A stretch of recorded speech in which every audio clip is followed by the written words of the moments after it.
Yes. Now, I'll say this. I don't think it's going to happen. We're caught up in the college football controversies that we're always caught up, whether it be the old ones with 2 teams or whether it be now with the college football playoff and 4 teams.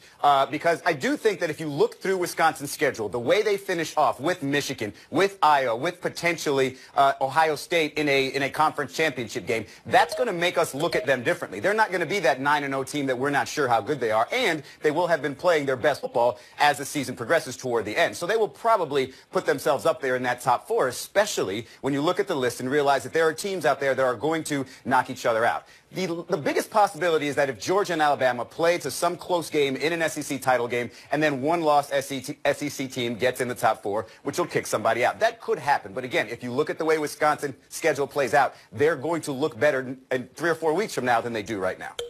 Same question to you, Pablo Torre. Well, no 12-1 team, let alone a 13-0 team from a Power 5 conference, has ever been shut out of the college football playoff. So I get where Barry Alvarez is coming from, but that should not be the default assumption. And we need to examine why that is so, because not only is strength of schedule, your out-of-conference schedule, which Wisconsin has manipulated very clearly to avoid tough opponents, not only is that a better indicator of the quality of your football team, it's better to incentivize teams to schedule tougher. Why? Because the sport is better. Because we get more entertaining games. You don't want to deter teams from playing harder opponents. And not only that, right? Like, what is even the value of fetishizing the undefeated record? Because it's cool to say in some sort of headline, wow, an undefeated team, but the game is not any better if an undefeated team is in it. In fact, you would argue that it's better to destigmatize having one loss, because that way all of these teams are still in the conversation, even if they have a loss earlier in the year, like a Notre Dame maybe, or what that SEC team is. If I can interrupt for a second, Pablo. So not only could an undefeated Power 5 team not make the Final Four, you would say it would be better if they didn't, if they had the number 110 ranked schedule out of conference, correct? Absolutely. There's a better long-term effect for the sport that way. Jackie Mack, do you agree with that? I don't know. I have a little bit of a headache when Pablo goes through all that. A little bit of a, like, you know, like I just had a Slurpee or something. I will say this. Generally, things take care of themselves. So Notre Dame's got to go to Miami and play a football game. If Notre Dame loses, I don't like their chances so much anymore. They're out of the top 5. So let's say Miami wins that game, and then they play Clemson in the ACC championship, and they win that game. Well, then they knock Clemson out, and then they're in, and how can anybody argue with what happens to Miami? The problem is, Wisconsin doesn't have that same path, right? There's very few teams that they can beat that says, oh, they definitely need to make it. My question is this. Let's just say, hypothetically, Alabama plays Georgia. It's a 1-point game. It's decided with a field goal as time expires, and one of those teams loses. Do they really belong outside the top 4? Because I don't think they do. Yeah. I guess this is a greater discussion about, I mean, Miami in one conference, and the Big Ten is the other conference here. We're talking about Wisconsin, Bill Plaschke, right, because this is an undefeated team in the Big Ten, and they're not in the top 4 now. They're not even in the top 5 now, whatever.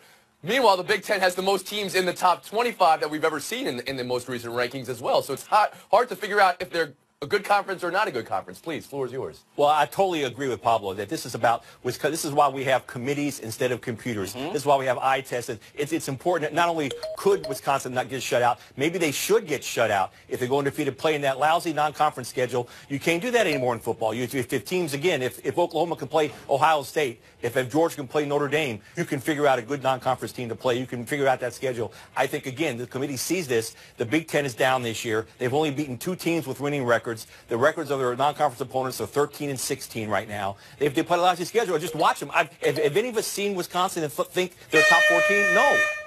Israel, can you answer that? No, but the thing is, and they're going to play their first ranked team this coming week, so we're going to get a better test, and maybe they lose and this whole conversation is over right off the bat. But again, you have to let this play out. This isn't going to be the same conversation now. Okay, nobody's ending the season right now. That's fine. Right. I guess my other question is the Big Ten good? All right, because we have an undefeated team from the Big Ten, although they've only played half their Big Ten schedule, and we have so many ranked teams from the Big Ten. Jackie, you want to answer that first? Go ahead. Yeah, I mean, maybe they're not as good in the past, but, you know, the whole idea of the non-conference schedule, I think before the season began, everybody thought BYU was a pretty decent non-conference opponent because they have been in the past. They've had a really lousy year. That's, you know, how can Wisconsin forecast what their opponent is going to be like? That's hard to do. Same is true, I guess, for Alabama, because they played Florida State in the first game of the year. That was the first game of the year that we saw. Meanwhile, Florida State has an injured quarterback, and now that win doesn't look as good moving forward. We are going to move forward because I want to ask you that question I asked you at the start of the show. NBA last night, 2 things from Cavaliers-Bucks, which Cleveland won 124-119. One is LeBron versus the past. You saw that he matched Jordan in career regular season games played. And the other is LeBron versus the future. Giannis had 40 in this one. We're going to start with the future. Turn on the lights, Jackie Mack. Who would you rather have over the next 5 seasons, LeBron or Giannis? Man, I never thought I'd bet against LeBron in almost anything. But 5 years is a long time. So if you do the math, let's say LeBron averages almost 3,000 minutes per season, and you add 5 years to that, he's going to be second all-time in minutes. Do you realize he still won't have played as many minutes as Kareem? That should blow your mind. Right. But I'm going to take Giannis because of what I see, the potential I see. And here's a big guy that does, I can't believe what he does offensively, but defensively has a huge impact on the game. And that's usually the last piece that goes into place for great young players. LeBron, as we saw, it was one of the first pieces, and that's why he's special. That's why Jordan is special. So to me, I never look at the offensive numbers. I look, are they impacting the game defensively? And Giannis does that right now. Now, what he needs to do is just what LeBron did. He's got to increase his range. He's got to be able to shoot that long shot, and then he'll be virtually unstoppable, just like LeBron. Okay, so that's one vote for Giannis here from Pro Basketball Hall of Famer Jackie McMullen. What do we have? 6-time AP Sports Columnist of the Year, Bill, or did I miss one? Is it 7-time at this point? 7. Giannis or LeBron over the next 5 seasons? You know what? I have worked and lived in a town where we saw LeBron 5 years from now, and that's Kobe Bryant, and it wasn't a really good look. So even though LeBron could come here, maybe if you told me 1 year or 2 years with the Lakers, it would be tremendous. Love to have him here. Giannis for 5 years, without a question. He's revolutionizing. He's changing the way the game is played. With his height and his wingspan, everything's different with him. This is the future of the game. LeBron is not the future of the game anymore. It's Giannis. Did you notice how Bill started that? He started by saying, come to Los Angeles. He had Los Angeles somehow in the equation. For 2 years. So he could be the 8-time AP columnist of the year. We'll see. Israel Gutierrez, the 6-time Halloween champion of Around the Horn. So please, the floor is yours.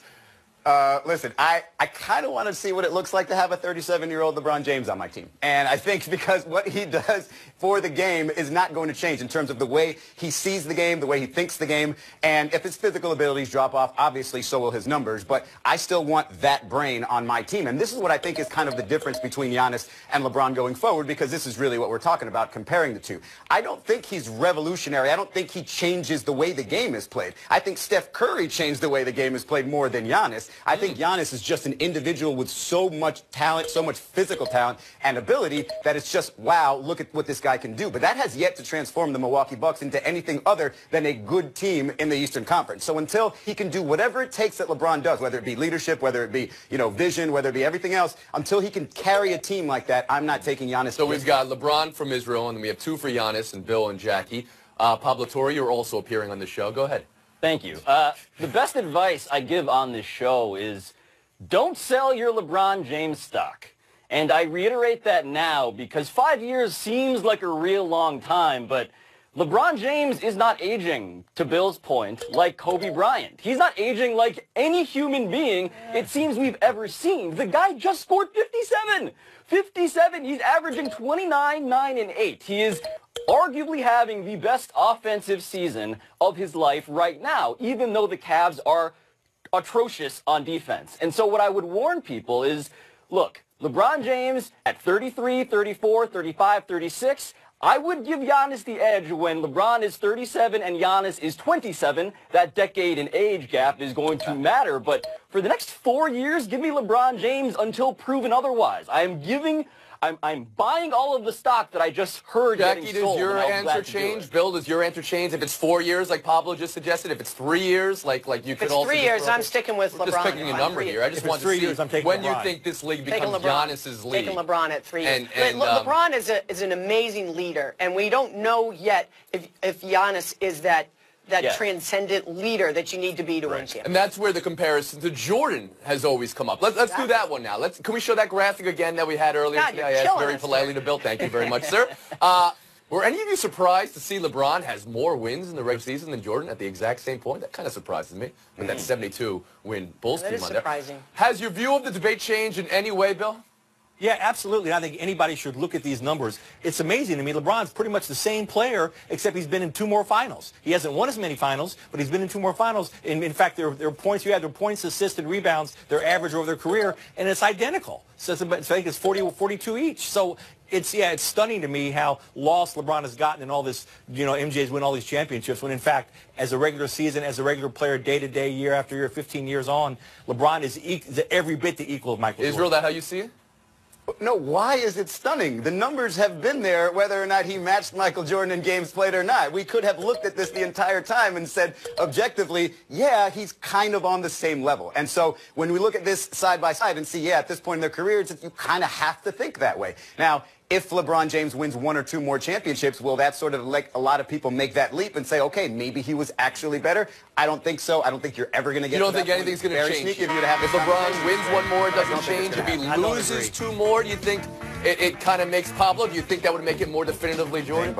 I think it would make it tilt in that direction, but depending on what the question is. If the question is, for instance, like which person from athletic history do we want to nominate to play against the aliens, like LeBron James is always going to beat Michael Jordan. And that's a pretty good question. The Space Jam scenario always wins out, doesn't it? Okay. Jackie, last to you, please. Yeah, you know what the problem is here? It's leadership styles. Jordan was intimidating. LeBron was collaborative. Most people like intimidating. They like crushing the larynx instead of passing to the guy who's going to crush the larynx. It shouldn't be cost against LeBron, but it always is. Yeah. Passing, right? Yeah. Well, also leadership style, if you can bring in Arthur the Aardvark meme into it all. Yeah, can you imagine Jordan ever doing Arthur the Aardvark? No, I cannot. Although I will say I am here for Arthur the Aardvark. Me too. I love Francine. Always have. We're going to take a break right here. Buy ourselves next. 2 minutes. Francine shot. A-A-R-D-V-A-R-K.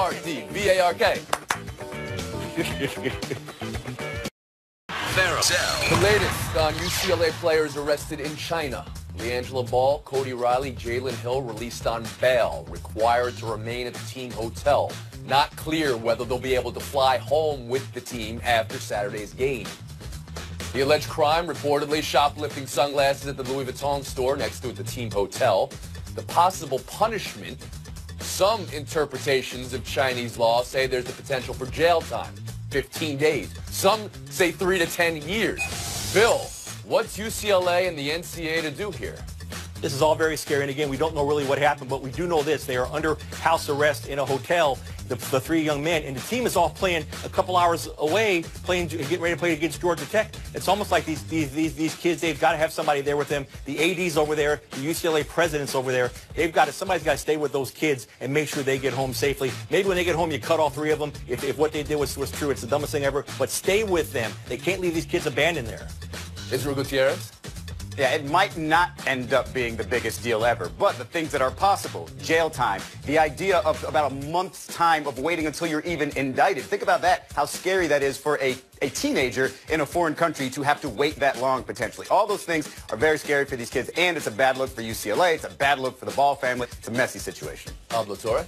This feels in some ways like the most appropriate sports story of 2017 because there is incredible cinematic absurdity to this plot line. Like, I would be laughing at this if there weren't real geopolitical implications. LeVar Ball filmed a reality show. He's in China with UCLA. His least known son apparently allegedly shoplifts from a mall with 2 teammates, and the man who has to possibly save them happens to be in the country too, and that man is President Donald Trump.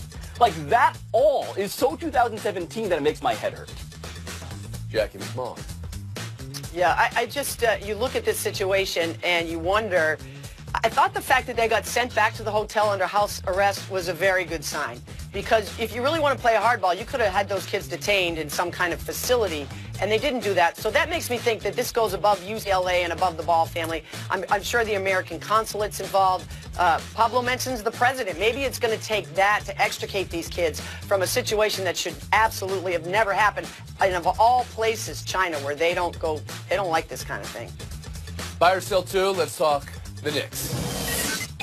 6-1 in their last 7 games. Frank Isola on brand. MVP-like start for Porzingis. Israel, buy or sell? Well, I'm buying it. And one of the most exciting things about the NBA when your team is not a championship contender is to watch a young talent like that develop. And doing so in New York, it's amazing. He's putting up some great numbers through those first 10 games. I'm happy to see it, and I think the Knicks will compete for a playoff spot. Pablo Torre? How dare Israel imply that the Knicks are not a championship contender? This is the very least.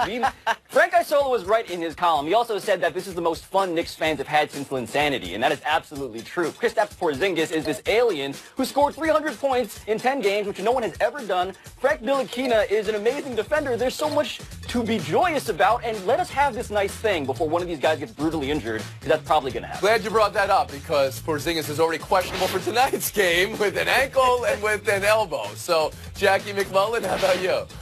This is just an amazing turnaround. We were on this show 2 weeks ago talking about how could this team look like they were a disinterested cellar dweller in April, because that's the way they looked. When I saw them at Boston Garden, Porzingis was barely there. He seemed detached. He seemed out of it. So this is an incredible turnaround. Yeah, I mean, it's an incredible turnaround, and it's, you know. What about his game do you think is breaking out right now?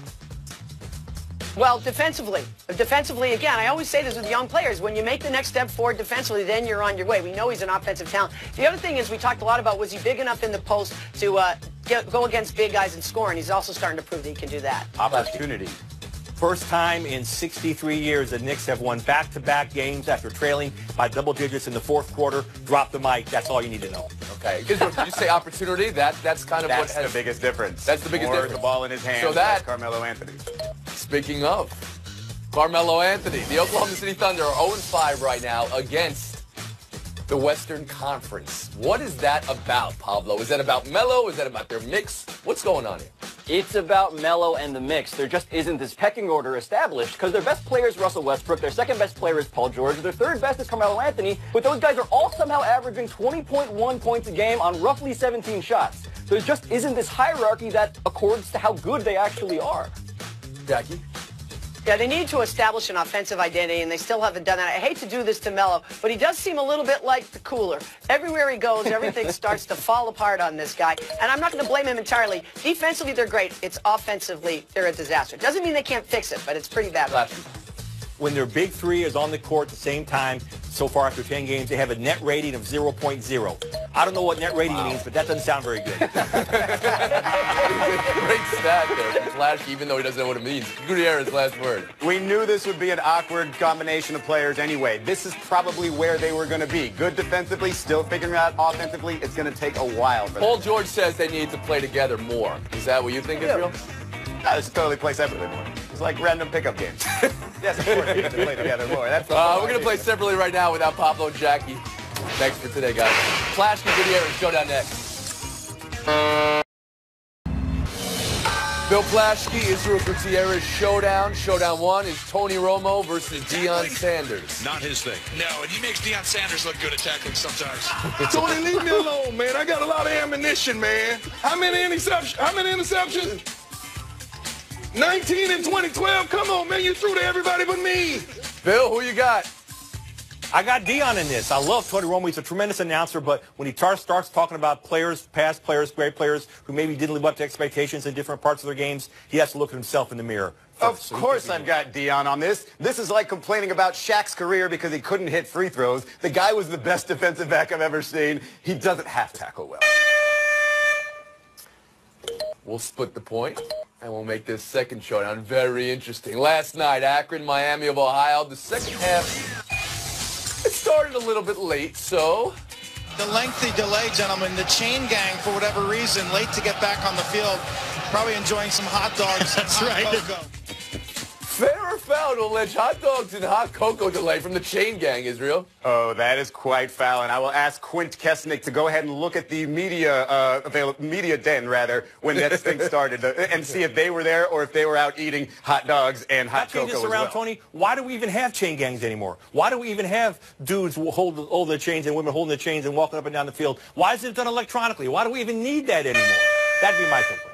Why do we even have panelists anymore? Why don't we just have robots competing for competitive banter? Israel Gutierrez, you'll probably play a robot next year at Halloween. Take the FaceTime. If you haven't heard, Robbie Rogers retired from Major League Soccer, which leaves no U.S. male player playing in sports, in team sports right now, an openly gay player. And it's disturbing to me if you think about the idea of it's 2017 and it remains so uncomfortable to be openly gay in a men's team setting that we can't have more athletes like this. Now, why is it important? Maybe because there are gay men and boys everywhere that want a hero or sports hero who understands them. The LGBT women have made a lot of influence here, so it's obvious there's room for growth here. This isn't some sort of plea to push these athletes out the closet, just to show you that there's so much more room to evolve.